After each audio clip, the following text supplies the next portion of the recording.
पूर्वांचल में समाजवादी पार्टी का गैर यादव ओबीसी गठबंधन बिखर रहा है। समाजवादी पार्टी यहां पर गैर ओबीसी दलों और नेताओं, जिनमें ओम प्रकाश राजभर, केशव देव मौर्य, संजय चौहान और कृष्णा पटेल हैं, उनके साथ गठबंधन में है। और जाहिर सी बात है, ये लोग किसी वादे पर गठबंधन में आए होंगे। लेकिन अब जो कुछ चर्चा पूर्वांचल में चल रही है वो यही है कि अखिलेश यादव अपने उन वादों से मुकर रहे हैं, जिसका नतीजा ये हो सकता है कि पूर्वांचल के नेताओं और पार्टियों का जो गठबंधन हुआ है समाजवादी पार्टी के साथ 2022 के विधानसभा चुनाव में, वो टूट सकता है। और इसका नुकसान अखिलेश यादव को कितना होगा, इस बात का अंदाजा आप लगा भी नहीं सकते हैं। जिस तरीके से अभी उत्तर प्रदेश का विधानसभा चुनाव लगभग बराबरी पर टिका हुआ है, एक तरफ एनडीए भारतीय जनता पार्टी का गठबंधन है, एक तरफ समाजवादी पार्टी का गठबंधन है, और अगर सपा का यह गठबंधन टूटता है तो मामला फिर से एक तरफा हो जाएगा और भारतीय जनता पार्टी को 2017 वाला परफॉर्मेंस दोहराने से कोई रोक नहीं पाएगा। लेकिन अखिलेश यादव की भी तमाम मजबूरियां हैं जिनके चलते उनको वादा खिलाफी करनी पड़ रही है। और लेकिन अखिलेश यादव के लिए मजबूरियां तो हैं ही, लेकिन दूसरी तरफ अगर देखा जाए तो वादा खिलाफी उनके लिए कोई बड़ी बात नहीं है। एक वक्त पर उन्होंने अपने परिवार के लोगों, अपने पिता सहित तमाम लोगों को पार्टी से बाहर करने की तैयारी कर दी थी और किया भी था। और उन तमाम विवादों को पीछे छोड़ते हुए शिवपाल यादव को अब पार्टी में शामिल भी किया तो 100 सीट की बात हुई थी, महज 1 सीट दी है, जिसका रोना शिवपाल यादव हर तीसरे दिन रोते रहते हैं। मुलायम सिंह यादव को मंच पर सरेआम बेइज्जत करने तक की घटनाएं भी अखिलेश यादव के ही द्वारा हो चुकी हैं। लेकिन अखिलेश यादव इस चुनाव में उन्हीं मुलायम सिंह यादव, अपने पिताजी को, जिनको पिताजी का संबोधन भी नहीं देते हैं अखिलेश यादव, नेताजी कहते हैं, उनको अपने लिए प्रचार के लिए इस्तेमाल कर रहे हैं। इन तमाम चीजों को देख करके हम यह स्पष्ट रूप से कह सकते हैं कि अखिलेश यादव किस तरीके से फंसे हुए हैं और फंसे होने पर उससे निकलने के लिए किस तरह से अवसरवादी चरित्र दिखा रहे हैं। लेकिन पूर्वांचल के इन गठबंधन के नेताओं का अपमान और वादा खिलाफी अखिलेश यादव को महंगा पड़ने वाला है। आज के जनता जंक्शन शो में समझने की कोशिश करेंगे कि पूर्वांचल में क्या हो रहा है, सपा गठबंधन में, और तमाम चीजें उसके इर्द गिर्द क्या कुछ घटित हो रही हैं। नमस्कार, मेरा नाम है अनुराग मिश्रा और यह है जनता जंक्शन शो। सबसे पहले ताजी खबर पर बात कर लेते हैं। सीट बंटवारे के तहत वाराणसी से रोहनिया विधानसभा सीट से अपना दल केमरावादी यानी कृष्णा पटेल वाली पार्टी जो थी उसके हिस्से में दी गई थी। यहां से गठबंधन के साझा प्रत्याशी थे अभय पटेल, उन्होंने पर्चा दाखिल किया, लेकिन पर्चा दाखिल करते ही पता चलता है कि रोहनिया सीट से ही सपा के तगड़े नेता धर्मेंद्र सिंह दीनू ने भी नामांकन करवा दिया। इसके बाद साफ तौर पर गठबंधन की दरार दिखने लगी। गठबंधन प्रत्याशी अभय पटेल ने समाजवादी पार्टी के ऊपर पीठ में छुरा घोंपने का आरोप लगाया। और बस ये ताजा एग्जाम्पल है, आज हम आपको पुराने उदाहरण भी याद दिलाते हैं। सबसे पहले स्वामी प्रसाद मौर्य की बात। स्वामी प्रसाद मौर्य गठबंधन में नहीं है, वो सपा में शामिल हुए हैं, लेकिन जिस तरीके से 10-12 विधायक तोड़ करके आए थे भाजपा से, उस तरीके से अगर देखा जाए तो एक हिसाब से वो इंटीरियर गठबंधन बना के रखे हुए हैं।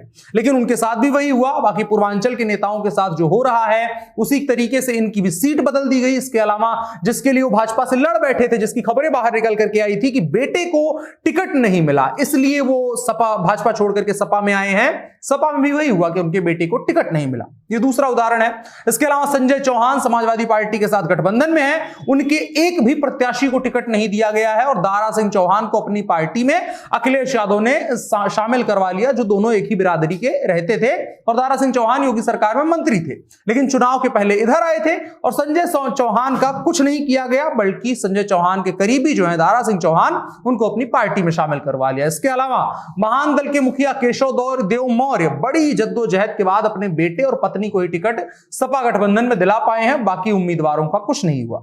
इसके बाद नाम आता है ओम प्रकाश राजभर का। उत्तर प्रदेश के विधानसभा चुनाव 2022 में समाजवादी पार्टी की चुनावी जमीन बीते 2 महीने में तैयार करने में पूर्वांचल में सबसे बड़ा योगदान ओम प्रकाश राजभर का रहा है। जोड़ तोड़ के पुराने खिलाड़ी हैं और अखिलेश यादव के साथ पूरी लॉयल्टी के साथ उन्होंने ये खेल खेला है। लेकिन नतीजा क्या मिला? ओम प्रकाश राजभर को 18 सीटों का वादा मिला था, जिसके बाद वो सपा के साथ समर्थन में आए थे। इसके बाद उनको टिकट जहां तहां मिलता भी है, सारे पत्ते नहीं खुलते हैं और अब तक सारे पत्ते नहीं खुलते हैं। जहां पत्ते खुल रहे हैं वहां सपा के ही लोग ओम प्रकाश राजभर के प्रत्याशियों का विरोध करने लगते हैं। इसके बाद नंबर आता है अपना दल का। सबसे बड़ा खेल उन्हीं के साथ हुआ है, शुरू में भी हमने बात करी थी। अब समझते हैं। अखिलेश यादव सार्वजनिक रूप से सबसे पहले कृष्णा पटेल को पटेल राजमाता कहकर के संबोधित करते हैं एक बैठक में।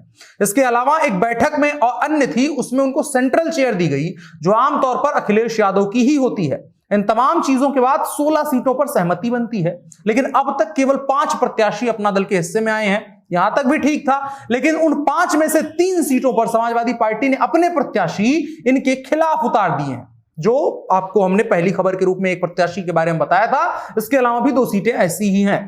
ये तमाम चीजें आप समझने की कोशिश करिए, और ये बातें सिर्फ समीकरण पर आधारित हैं। इनमें कोई भी ऐसा काल्पनिक तथ्य या भविष्य में होने वाली अंदाजा नहीं लगाया गया है। जो पीछे हो चुका है और जो कुछ घटित हो रहा है उसके आधार पर बात कर रहे हैं कि जिन सीटों पर समाजवादी पार्टी के गठबंधन के लोगों को टिकट दिया गया है, वहां पर किस कदर समाजवादी पार्टी के कार्यकर्ता और नेता ही उन गठबंधन के लोगों का विरोध कर रहे हैं।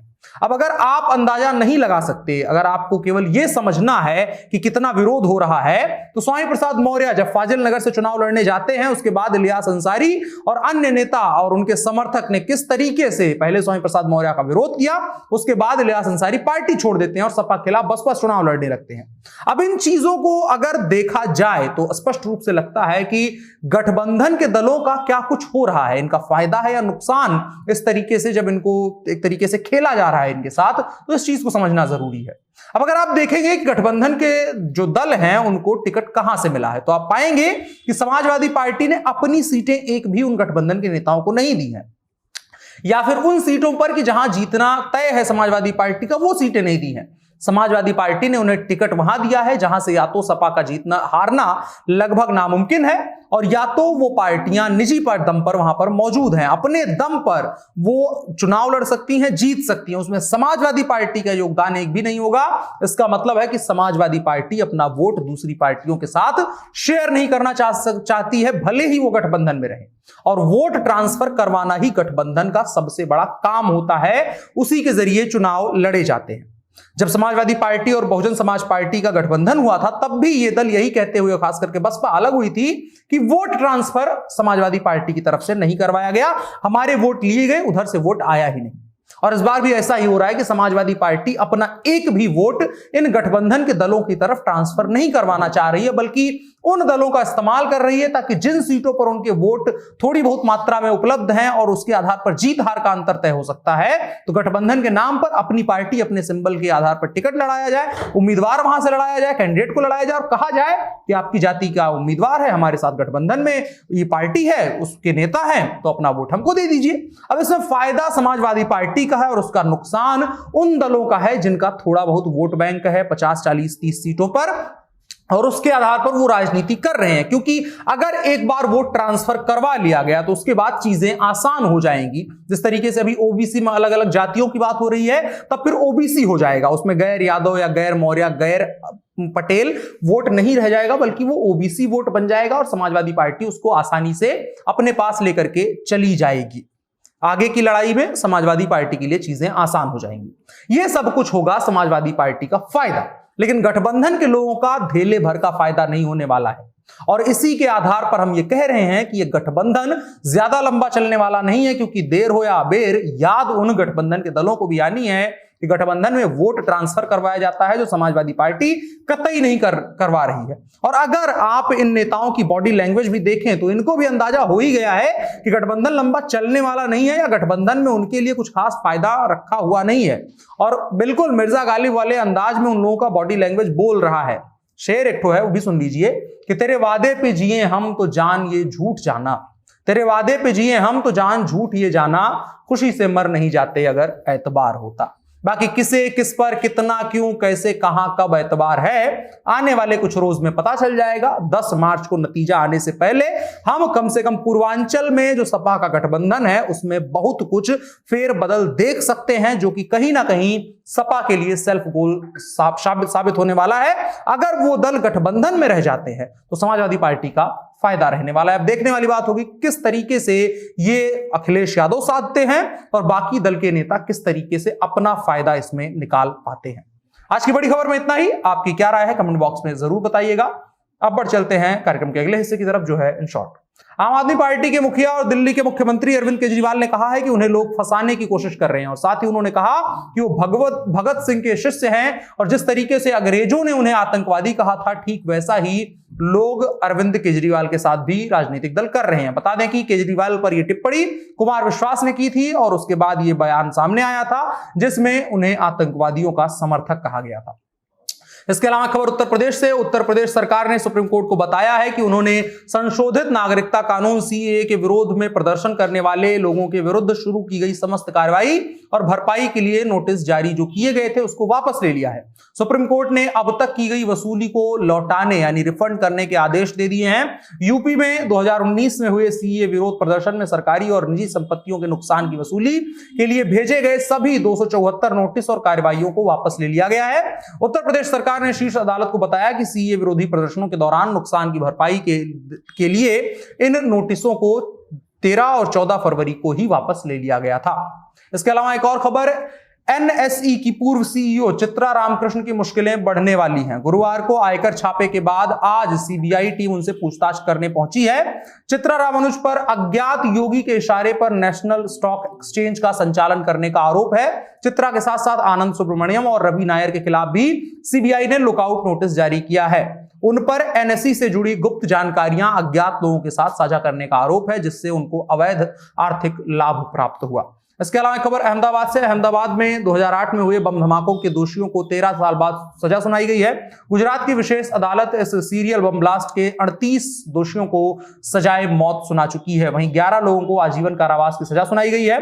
कोर्ट ने पिछले मंगलवार को इस मामले में सुनवाई पूरी कर दी थी और 49 लोगों को दोषी करार दिया था, जिनमें से 38 दोषियों को सजाए मौत दी जाएगी। हिंदुस्तान के इतिहास में, दुनिया के इतिहास में बहुत कम ऐसी इतनी बड़ी संख्या में सजाए मौत किसी को दी गई है। भारत में अब तक ऐसा नहीं हुआ है। आज के शॉर्ट्स में इतना ही। अब बढ़ चलते हैं कार्यक्रम के अगले हिस्से की तरफ, जो है आज का कानून। कर्नाटक में हिजाब विवाद के बीच देश भर के स्कूल कॉलेजों में वन ड्रेस कोड लागू करने की मांग रखी गई है। इसको लेकर के एक लॉ स्टूडेंट निखिल उपाध्याय ने सुप्रीम कोर्ट में जनहित याचिका दायर करी है। इसमें ड्रेस कोड को समानता और लोकतांत्रिक मूल्यों को बढ़ावा देने के लिए जरूरी बताया गया है। याचिकाकर्ता ने इस पर जल्द सुनवाई की मांग की है। याचिका में कहा गया है कि देश भर में शिक्षण संस्थानों में जातिवाद, सांप्रदायिकता, कट्टरता और अलगाववाद का खतरा कम करने के लिए कॉमन ड्रेस कोड लागू करना जरूरी है। इसके लिए केंद्र से एक न्यायिक आयोग या एक विशेषज्ञ समिति का गठन करने का निर्देश देने की मांग की गई है। इस समिति का काम उन छात्रों में एकता को बढ़ावा देना होगा। निखिल उपाध्याय यानी याचिकाकर्ता ने कहा है कि स्कूल ज्ञान, रोजगार और राष्ट्र निर्माण में योगदान देने के लिए है, न कि धार्मिक प्रथाओं का पालन करने के लिए। अगर आने वाले समय में, इसके लिए उन्होंने तर्क दिया है कि अगर आने वाले समय में नागा साधुओं ने कॉलेज में एडमिशन लिया और धार्मिक परंपरा का हवाला देते हुए बिना कपड़ों के ही क्लास पहुंच गए तो क्या होगा, इसका जवाब कोर्ट देगी। आज के कानून के हिस्से में इतना ही। अब बढ़ चलते हैं कार्यक्रम के आखिरी हिस्से की तरफ, जो है नसीहत। स्वामी दयानंद सरस्वती ने कहा है कि अज्ञानी होना गलत नहीं है, अज्ञानी बने रहना गलत है। सरल सा मतलब है कि अगर जो चीज आपके पास नहीं है, जो ज्ञान आपके पास नहीं है, चाहे वो अलग अलग मायनों में हो, उसको अगर आप हासिल नहीं करते हैं तब आप गलत होते हैं। किसी चीज के बारे में नहीं जानते हैं तब आप गलत नहीं होते हैं। आज के कार्यक्रम में इतना ही। हमें दीजिए इजाजत। जनता जंक्शन शो में हम देश और दुनिया, उत्तर प्रदेश, बिहार, तमाम चीजों के बारे में विस्तार से बात करते हैं और आपकी राय भी इसमें देखते हैं कि किस तरीके से आप बात करते हैं और उसके आधार पर ही हम कार्यक्रम को आगे लेकर के जाते हैं। राय जरूर बताइएगा और साथ ही साथ इस कार्यक्रम को साझा करिएगा। मेरा नाम अनुराग मिश्रा है, कैमरे पर मेरे साथ ओम प्रकाश हैं। शुक्रिया।